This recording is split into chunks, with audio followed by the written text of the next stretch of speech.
This paper presents a case study examining the applicability of a framework that we've previously developed called computational making, which I'll describe in a moment, to Lego kits marketed towards girls. And I just do really mean Lego, the children's toy.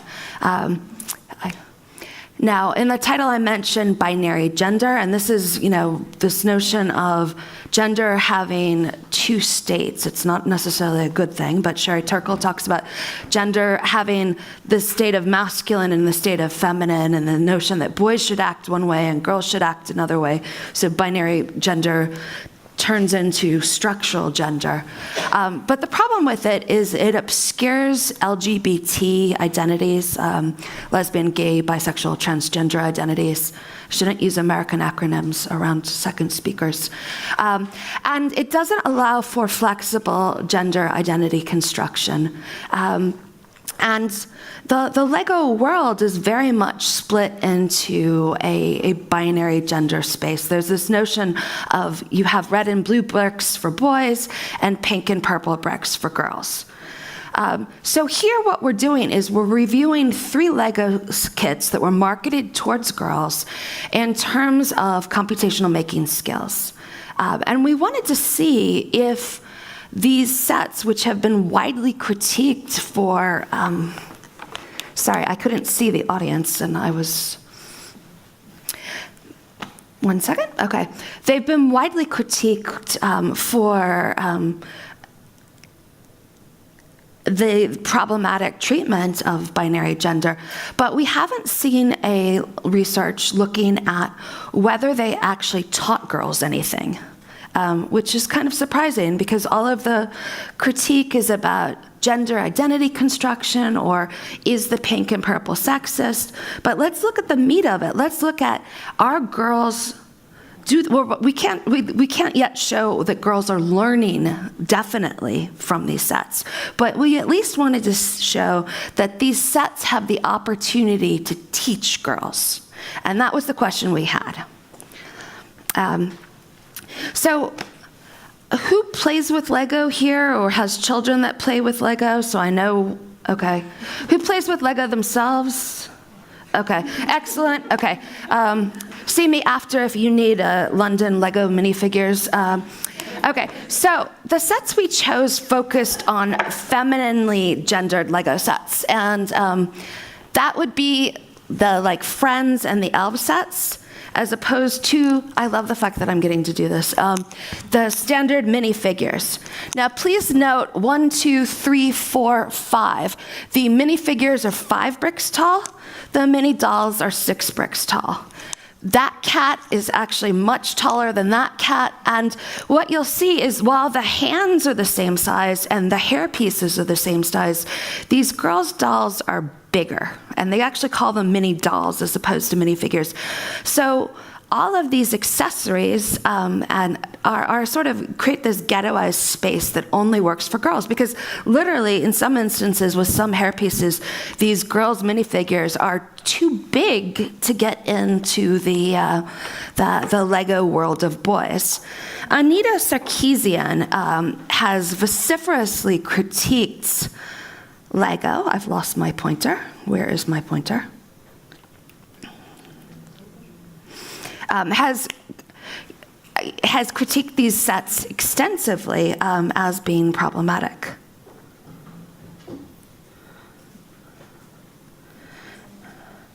It's on this. Sorry, I have a very bad migraine and I can't really see very well. Okay, now I have my pointer. And she calls these a pink and purple gender-segregated suburban wasteland populated by Barbie and Bratz style dolls. So despite this sort of, really critical critique though, we haven't seen discussions of their potential for teaching STEAM. And by STEAM, I mean science, technology, engineering, arts, and mathematics. So in the US and the UK, we've sort of moved on for talking about STEM to moving on to discussing STEAM because of the important role of creativity in things like maker spaces. So computational thinking, which is the framework that computational making extends, is a framework that was popularized by Wing, and it was expanded on by CUNY et al. And computational thinking might be appropriate to evaluating Lego Mindstorms or something with a more computational focus, but computational making is what we wanted to examine the Lego with. So the computational making framework is something that I think my ears are too small for these microphones because they keep falling off. We did previous research looking at e-textiles with LilyPad Arduinos, as well as making sample circuits. And we identified a number of problems that girls and boys both encountered in using these technologies. And interestingly, they were often well beyond simple issues with computational thinking.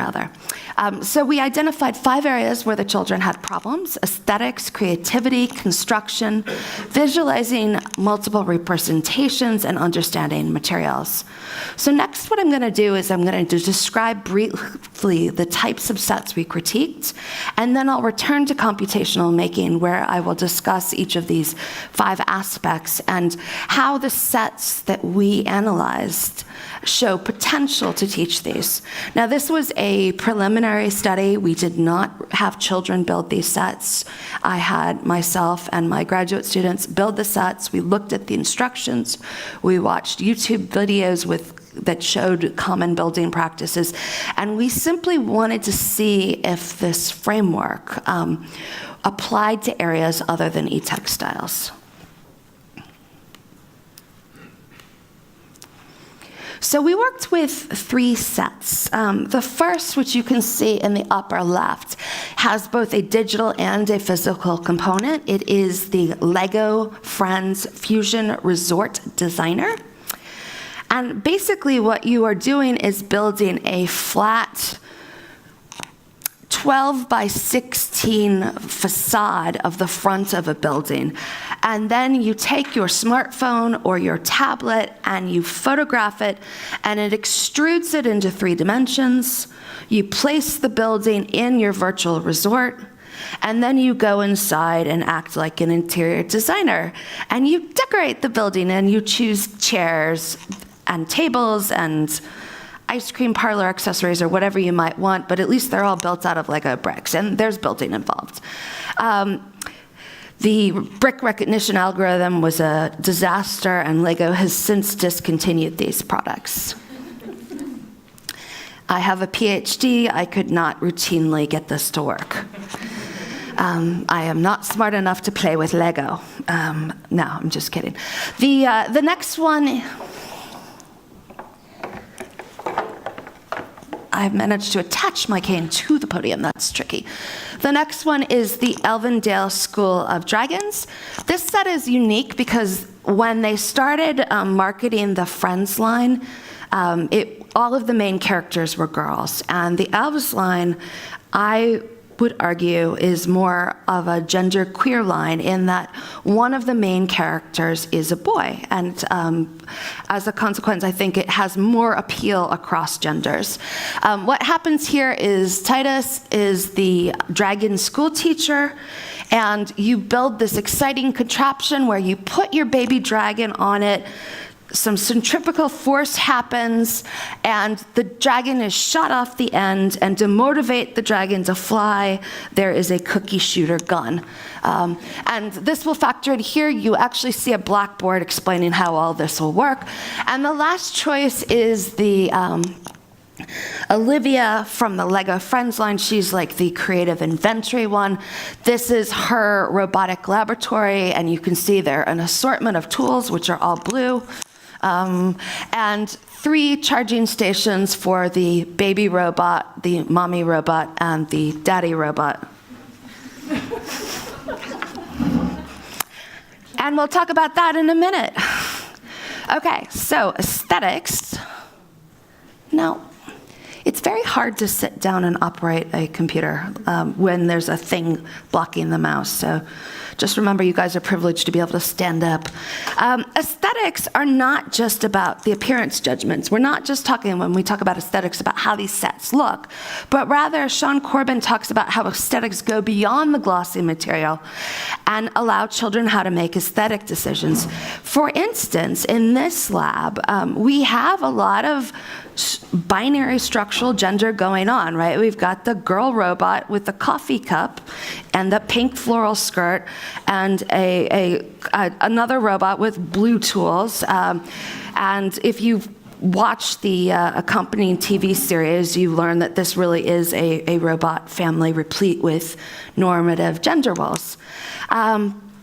However, children can choose to subvert these gender roles intentionally in their designs, and this might be as simple as mixing up the colors to make two female robots or two mommies, or giving the girl robot the tools and the boy robot dishes. Thus, in building, children are offered the opportunity to engage in these types of aesthetic decisions. Now, if they follow the manual verbatim, they obviously are not engaging in these types of aesthetic decisions, but they offer the possibility of this sort of remixing. Secondly, we have the issue of creativity, which we describe in our prior work as, quote, creativity is a problem-solving tool as well as a tool for free expression. So again, if you were merely following the instructions wrote, you do not really have a lot of opportunity. You do not have opportunity for creativity, but increasingly, Lego as a company is trying to encourage people to not just follow the instructions. So you'll see sets that have multiple builds on the back, so you can experience the variation, or modular sets where you can rearrange components, or increasingly these new brick boxes that are explicitly marketed to try to encourage more of this creativity. Those of you who are Lego enthusiasts yourself, or parents perhaps, might know that often children will build the sets and then leave them as they are on the shelf without changing them. So getting over this hurdle to creativity is problematic, but a possibility. Finally, and third, we described construction as the skill required to make tangible objects. So in the e-textile activities in our previous work, we saw that the physical skills required to make were often very challenging to the children. So things like sewing or soldering, or using pliers, or even using scissors. And children have to master the dexterity. So the Lego system attempts to address this by reducing construction challenges such that, one brick goes very clearly on top of another, and it builds on the Duplo system, which allows you to do the exact same thing with bigger bricks for less dexterous hands. And, you think about relative placement on a Cartesian plane. So as you're looking at the Lego instructions here, you end up comparing this picture to that picture and say, this brick is one brick over or one brick up. In our earlier work, we also identified that children were having difficulties dealing with both 2D and 3D representations. So in our instances, we might have children draw their circuit to plan how they were going to connect things to their Arduino. And then they might hook it up with alligator clips, crocodile clips auf Deutsch. We can't seem to agree on the animal. And then they would again need to make it on a 2D plane to stitch it into the actual fabric. And that sort of difference of representation was problematic. So we see that Lego is attempting to help build these visualization skills. You'll always see a picture of the completed set as you do in the upper left. The instructions are clearly indicating step by step, that you add these 2 bricks, and they attempt to help you visualize that you're putting one of them there and one of them there, and they even draw a little arrow in case you see that brick goes there. And then they have these little mini builds where in this instance, you're building the bell for the schoolhouse that is rotating. And similarly, though, in many of their recent sets, they've also started including schematic diagrams at Lego scale to attempt to give children further experience with these sort of schematic representations. So you have the schematic at both human scale and Lego scale, which I think is a really interesting design decision that you've only seen in sets in the last few years. You see the same sort of thing in the resort builder. On the left, you can see some of the 2-dimensional houses that are built, and then in the right upper corner, you can see how these were extruded out into 3-dimensional representations.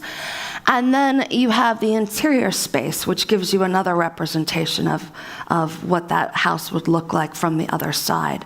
And if you have holes in your structure, it becomes readily apparent as you visualize the lack of a wall. Finally, the last aspect of computational making is that Lego enables understanding of materials. Now, most Lego bricks are the traditional ones with the peg on top and the hole on the bottom, and they nestle. And this limits the range of interactions, primarily stacking upwards. However, there are variations that one can experience with some of the more advanced sets. And despite that these are obviously not pictures of friends because they're not pink and purple, the same sorts of building materials occur. So this is a brick, traditional Lego brick, which is 3 plates tall. So you have this sort of unit of addition where you can stack 3 plates and make it equivalent to a brick, which is useful if you want to put like a hook in to hold a light. So you use a plate with a hook and another plate, and then you can just build it in your wall and have a space to hold a light or a bell on the outside of your house. Additionally, Lego doesn't have to be planar. You have often, these are called studs. So you might have studs on the top, which is the traditional brick, but some of them, like this one here, might have studs on the front or studs on the side. And this allows you to build them in very unique and different way. This is actually all connected together using some of the less standard bricks.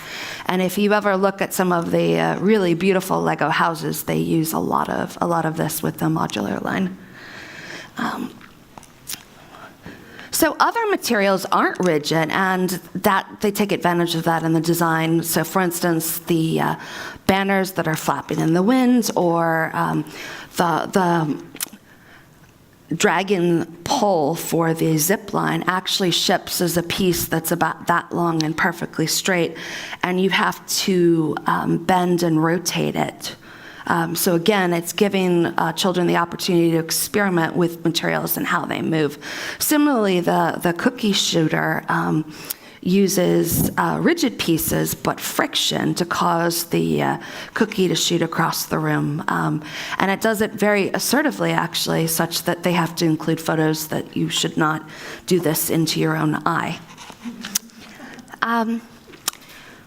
So based on our analysis, we argue that Lego girl sets often rival boys sets, or the sets marketed towards girls, because really anybody can use any set, rival boys sets in terms of the computational skills required to assemble them, because you have to demonstrate these skills in order to successfully build the sets. And yet this complexity is rarely acknowledged, which I think is really interesting, because Anita Sarkeesian has started this very vociferous debate about femininely gendered Lego. And she makes very valid critiques. She points out that they reinforce binary gender, and we have a world where the Lego City line, which is primarily marketed towards boys, has a lot of emphasis on warfare, on policing, on construction, on crime prevention, that sort of thing. But they lack the living facilities and services needed for daily life. I haven't seen a Lego City house ship in about 4 or 5 years. There hasn't been a hospital in several years. Meanwhile, over in Ghetto Girls Land, we see that the Lego friends are primarily baking, shopping, relaxing, and taking care of animals, except for Olivia, who's off on her own doing science, to be fair. But Sarkisian makes the point that this choice of domains reinforces a gender binary that insists that some types of skills are for boys and others are for girls. And these, in turn, develop the social skills developed by play. Girls are developing nurturing skills, boys are managing conflicts, and of course that's problematic. And these are valid and important concerns. At the same time, I think it's extremely disconcerting that these girl sets haven't been seriously considered for their educational value. Just because a set is pink and purple, as we've shown here, doesn't mean it lacks the capacity for teaching computational making. So I would argue that this discussion around these sets is problematic in that they fail to consider the need to construct non-binary gender identities.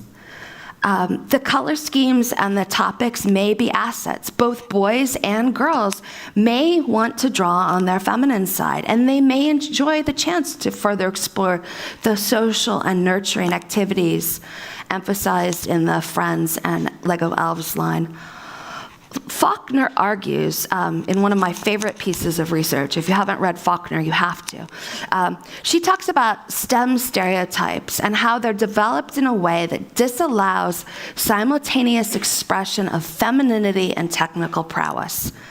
That we don't have a space to be both girly and technical. And I personally have been taken aside in Carnegie Mellon and don't tweet Carnegie Mellon, I don't want to throw my alma mater under the bus, and in numerous companies in Silicon Valley, and told that, I wasn't going to get taken seriously as an engineer if I wore pink and wore makeup and curled my hair.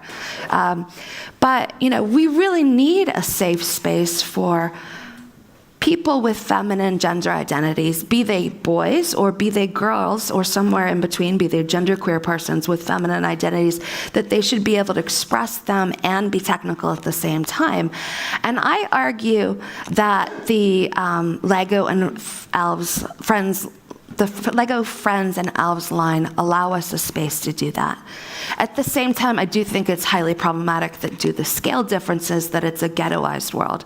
Ideally, you would choose from a suite of bricks that you could integrate as you like, as you define your own gender identity.